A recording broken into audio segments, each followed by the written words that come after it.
ايه يا فارس يا حبيبي، انت فين؟ يا طنط يا طنط، نعم. إيه ينفع تمثل لنا ابنك وتعرف كل حاجة؟ ايه الهبل اللي انت بتقوله ده؟ انا مش بلعب معاك يا حبيبي، يلا اتفضل امشي. يا طنط أنا مش بهزر. ولا انا بهزر معاك، يلا اتفضل امشي. ايه الهبل اللي انت بتقوله ده؟ أنا مش ههبل يا طنط، اسمعي الكلام هتخسري حاجة. ثواني.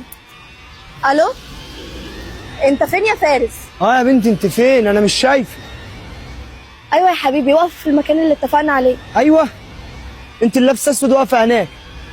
طيب ماشي. ايوه لابسه اسود. انت فين بقى؟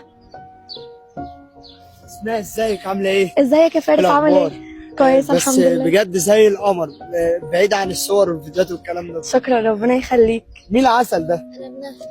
ايه؟ ابنها؟ اهو زي ما قالك كده. ابنك ده؟ اه. ماما دي يا ابني؟ والله. ازاي تخبي عليا حاجه زي دي؟ اخبي عليك حاجه زي ايه يا فارس؟ ابني. انت ما سالتنيش. ايه ابنك؟ يعني ايه اسال؟